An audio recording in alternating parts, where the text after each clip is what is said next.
الباب الثاني باب دوم فی زکات الذهب والفضة و فیه مسائل. باب دوم درباره زکات طلا و نقره که در این مسئله ها است. اکنون در باب دوم در قسمت در بیان زکات طلا و نقره صحبت می نماییم که در این مسئله ها است. المسئله الاولى، مسئله اول، حکم زکات، یکی پرداخت زکات از طلا و نقره و دلیل آن. زکات در طلا و نقره واجب است و دلیل آن قول الله سبحانه و تعالی است که می‌فرماید والذین یکنزون الذهب والفضة ولا ينفقونها فی سبیل الله فبشرهم بعذاب علیم. آن کسانی که طلا و نقره را گنج میکنند، جمع آوری میکنند و آن را در راه الله صرف نمیکنند، آنها را با عذاب دردناک بشارت بده. سوره توبه 34. چون این عذاب و وعید شدید تنها برای آن چیزی است که برای وی واجب است پرداخت زکات. و با فرموده او صلی الله علیه و سلم فرمود که هیچ صاحبی طلا و نقره نیست که حق آن را یعنی زکاتش را ندهد مگر این که روز قیامت برایش لوحه های آتشین ساخته می شود، تخته های آتشین ساخته می شود و آن لوحه ها در آتش جهنم گرم کرده می شود و با پهلوی انسان، بر پیشانی انسان، بر پشت انسان گذاشته می شود، او را می سوزانند و هرگاه این لوحه ها اگر که خنک شود، سرد شود، باز گرم کردن می شود در روزی که اندازه آن مقدار 50,000 سال است، تا آن وقتی که الله سبحانه و تعالی میان بندگانش حکم نماید، حکم فرما باشد. این حدیث را ابی هریره روایت کرده است در صحیح مسلم تحت رقم 987 و همچنین بخاری تحت رقم 2371 روایت کرده است. و همچنین با اتفاق اهل علم در 200 درهم 5 درهم یعنی 2.5% زکات واجب است. و همچنین طلا وقتی که 20 مسقال میگویند، یعنی برابر 85 گرم اگر رسد، برابر 85 گرم رسد که ارزش آن با 200 درهم برابر می شود، زکات مال واجب می شود. یعنی 200 درهم 85 گرم طلا را در بر می گیرد. از این 85 گرم طلا 2.5% زکات مال پرداخت کرده می شود. المسألة الثانية، مسئله دوم، مقدار الزکات، مقدار زکات طلا و نقره. پس مقدار زکات واجب بر طلا و نقره یکی از این 4 حصه درهم است، یعنی 2.5% می باشد. یعنی از هر 20 دینار طلا نیم دینار زکات داده می شود. از هر 20 دینار طلا نیم دینارک زکات مال پرداخت کرده می شود. اگر با اصطلاح دیگر بگیریم، ما 20 دینار طلایی داریم که مقدار 85 گرم طلا می رسد. یکی از همین 20 یکی از این رو میگیری، یکی از اینا میگیری، تقسیم میکنی، سپس پرداخت زکات مینمایی. چی بسا کم است. اگر از این کمتر باشد زکات مال نیست. و از هر 200 درهم نقره 5 درهم زکات داده می شود. از 200 درهم نقره 5 درهم زکات داده می شود. اگر از این کمتر باشد زکات نیست. با دلیل فرموده پیامبر صلی الله علیه و سلم در بیان صدقه از قولی میگه صلی الله علیه و سلم فی کتاب صدقه، در کتاب صدقه، و فی رقه، و در رقه یعنی نقره و درهم های ضرب شده از نقره، درهم هایی که نقرگین هستند، در 200 درهم 1/4 حصه درهم یعنی 2.5% زکات داده می شود. حدیث رو بخاری تحت رقم 1454 از انس بن مالک روایت کردند. و همچنین در حدیث دیگری که از رسول الله صلی الله علیه و آله روایت است که فرمودند لیس علیک شیء، بر تو چیزی نیست، یعنی از زکات چیزی پرداخت نیست، یعنی من الذهب، از طلا، حتی یکون لك 20 دینارا، حتی اینکه در دست 20 دینار از طلا جمع شود. اذا كان لك 20 دینار، اگر تو 20 دینار داشتی، و حال علی الحول، و این 20 دینار در دست تو 1 سال قرار گرفت، و فیه نصف مثقال، پس از این نصف مثقال از 20 یا حصهش رو گرفته و 2 تقسیم کرده پرداخت می‌نمایی. یعنی که از 85 گرم طلا 2.5 گرم طلا زکات مال پرداخت می‌نمایی. روایت ابی داود تحت رقم 1573 و دیگران از حضرت علی رضی الله عنه با سند حسن خوب و صحیح روایت کرده است این حدیث را. و همچنین آمده است از رسول الله صلی الله علیه و آله که فرمودند کان یاخذ من کل 20 مثقال نصف مثقال، این که رسول الله از 20 مثقال از طلا نیم مثقال طلا زکات مال میگیرند که روایت ابن ماجه است تحت رقم 1791 و دارالقطنی تحت رقم 199 روایت کرده هستند. مسئله سوم، شرط های زکات، شرایط های زکات. برای واجب بودن زکات در طلا و نقره شرط های زیرین لازم است. یکم به نصاب رسیدن، و نصاب طلا چونه که ذکر نمودن 20 مثقال است. با دلیل حدیث علی رضی الله عنه گفتن که لیس علیک شیء، بر تو چیزی نیست، یعنی من الذهب، از طلا بر تو یگام مقدار زکات مال نیست، حتی یکون لک 20 دینارا، حتی اینکه بر تو 20 دینار در دست تو افتید. اذا کان لک 20 دینارا، اگر بر تو 20 دینار در دست تو افتید و حال علی الحول و یک سال این در دست تو باقی ماند، پس نصف دینار از آن پرداخت زکات منمایی، 2.5 فایز آن را پرداخت زکات منمایی، که 2.5 فایز آن را ما بارها تاکید کردیم که 85 گرم، از 85 گرم 2.5 فایز گرفته زکات مال پرداخت منمایی. اما نصاب نقره باشد 200 درهم است. به دلیل فرموده او رسول صلی الله علیه و آله گفتن که لیس فیه دون 5 اواق صدقه، در چیزی که کمتر از 5 اواق است، اوقیه است، یعنی 200 درهم باشد زکات نیست. اوقیه 40 درهم است و 5 200 می شود. و همچنین در فرموده او صلی الله علیه و آله گفتن که در ریقه، در نقره 1/4 حصه درهم، یکی 2 از 5 فایز است. اگر تنها 190 درهم باشد پس زکات نیست، از 200 درهم می شود. یعنی 595 گرم نقره اگر داشته باشد، سپس از آن زکات مال 2 از 5 فایز برآورده می دهد. روایت بخاری تحت رقم 1454 حدیث انس ابن مالک و حدیث ابوبکر همچنین. پس علما اتفاق دارند نسبت زکات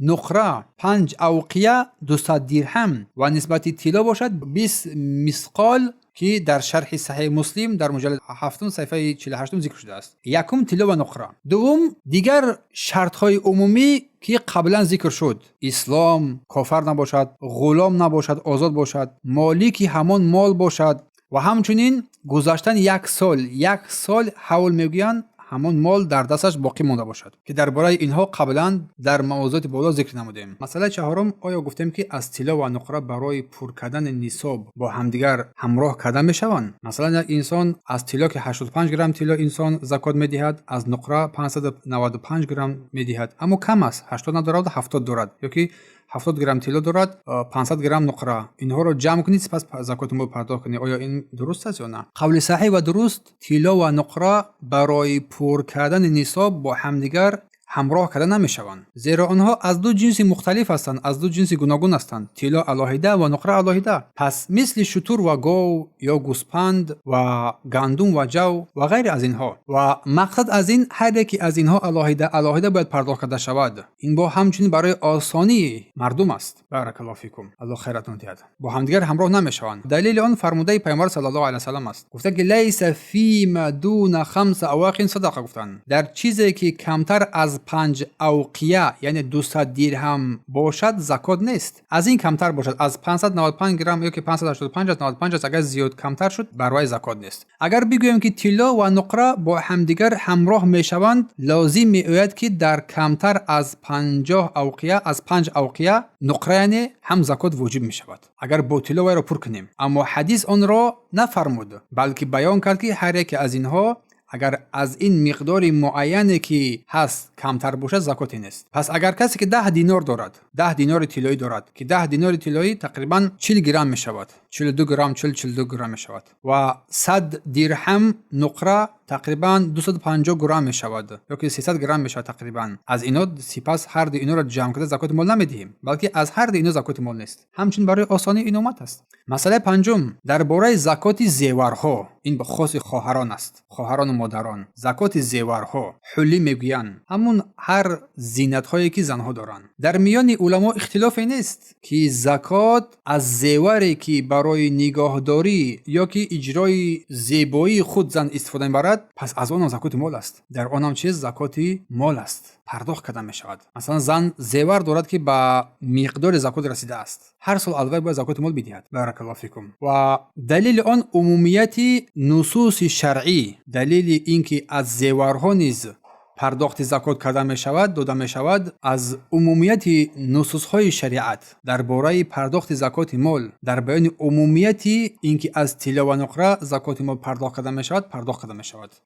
و حدیثی که اهل سنن از عمرو ابن شعیب از پدرش از بابایش روایت کرده هستند، ان امرأة میگه اتت الی رسول صلی الله علیه و سلم، یک زن نزد رسول الله صلی الله علیه و معها ابنه لها، با همراهی دخترش نزد پیامبر آمدند. و فی ید ابنتها مسکتانی، و در دست دخترش دستمانه طلاگین بود، دو دستمانه طلاگین بود، غوث بودن از طلا. فقال پیامبر گفت اتؤدین زکات هذا، آیا زکات این رو پرداخت میکنید؟ قالت لا، گفت نه. فرمود آیا خوشت می آید که الله تو را با آنها دست بندی آتشین کند در روز قیامت؟ یعنی با آن چیزی که مثلا تو داری از دستبندها در روز قیامت اینها رو دستبندهای آتشین برایت قرار بدهد. وقتی این سخن رو این زن فهمید، در حال آن دستبندهای طلاگین که غوث بودن آنها رو کنده پرتافت و پیامبر صلی الله علیه و سلم داد. این حدیث رو ابی داود تحت رقم 1563 و نسائی و بیهقی روایت کرده هستند. پس این قول احتیاط کارتر و پاک کننده عظیمه از سر انسان است و دلیل فرموده پیامبر صلی الله علیه و سلم دع ما یریبک الا ما لا یریبک، آن چیزی را که تو را به شبهه میاندازد ترک کن و با آن چیزی را که تو را به شبهه نمیاندازد بگیر. برای چی این رو ما ذکر کردیم؟ چون که در اینجا بعضی از مشایخ، شاید بعضی از ملاها، بعضی از کسان میگن که زکات زیور نیست، از زیور زکات داده نمیشود. برای همین این دلایل رو ما ذکر نمودیم. مسئله ششم درباره زکات مالهای تجارتی. زکات تجارتی هر مالی است که مسلمان برای تجارت آماده کرده است، نوبسته از نوع آن چی نوعی که باشد، و این وسیع ترین و فراگیرترین نوع مالهای زکات است. یعنی مالی است که دائمی نیست، بعد از میآید و میرود، بعد از میآید و میرود. در تجارت است، تاجر خودی آن مال را نمیخواهد، بلکه فایده آن مال را به دست آوردن میخواهد. فایده آن مال را به دست آوردن میخواهد و زکات تجارت واجب است همچنین با دلیل عموم قول الله سبحانه و تعالی و فی اموالهم حق للسائل والمحروم، و در مالهای آنها حق است از برای نیازمندان و کسانی که سوال کنندگان و کسانی که محروم هستند، بیچاره هستند. سوره زرد آیه 19. و فرموده او تعالی همچنین یا ایها الذین آمنوا انفقوا من الطیبات ما کسبتم، ای کسانی که ایمان آوردید از بهترین چیزهایی که به دست میآورید نفقه نمایید. سوره بقره آیه 267. و فرموده پیامبر صلی الله علیه و سلم به معاذ بن جبل اعلیمهم ان الله افترض علیهم صدقه، بر آنها بیاموز تعلیم بده که الله بر آنها صدقه را واجب گردانید در مالشان. تؤخذ من اغنیائهم، از ثروتمندان آنها گرفته میشود، و ترد علی فقرائهم، به فقیران آنها داده میشود. روایت بخاری تحت رقم 1395 و مسلم تحت رقم 19. شرط‌های واجب شدن زکات بر مال‌های تجارتی. پس آن مال صاحبش باشد، با عمل خود صاحب شده باشد، مثل خرید یا قبول کردن تحفه. همچنین پس مالی که به میراث یا با طوری مجبوری به دست آمده است داخل نمی شود. تنها مال تجارت باشد یا که مالی که به تحفه به دست می آورد، اما مالی که میراث به دست می آورد یا که به طور مجبوری به دست آمده است داخل نمی شود و در قسمت مالهای قبلی ذکر می شود. و آن مالی که به دست می آورد در دست دارد به نیت تجارت باشد، به نیت تجارت باشد در دستش، و ارزش آن مالی که در دست دارد به نصاب رسیده باشد، علاوه بر 5 شرط عمومی که در اول ما ذکر کردیم در بخش زکات. اگر 1 سال بر آن مال گذرد، 1 سال از آن مال تجارت بگذرد در دست داشته باشد، پس ارزش آن با مقدار طلا و نقره حساب کرده می شود. اگر به نصاب رسیده باشد، پس از آن حصه 2.5% زکات داده می شود. و همچنین نقطه دیگری که در اینجا ذکر می شود، در حساب کردن ارزش مال به نرخ خرید اهمیت داده می شود، زیرا قیمت ها تغییر می یابند و مال را تغییر می دهند. برای همین به ارزش مال در آخر سال هنگامی که انسان میخواد پرداخت زکات نماید، در آنجا حساب کرده پرداخت می نماید. چون آن مالی که داشت شاید در اول سال ارزش آن یک بود، در آخر سال ارزش آن دیگر شد، یا بلند شد یا پس شد. برای همین در آخر سال حساب کرده از آن مقدار مالی که دارد از آن به مقدار طلا و نقره حساب نموده ارزش آن را سپس 2.5% زکات مال پرداخت می نماید. این است مسئله دیگر. پس از این برمی آید که زکات مال از طلا، نقره، پس زینت ها و همچنین پول نقد و همچنین از تجارت پرداخت کرده می شود. بارک الله فیکم.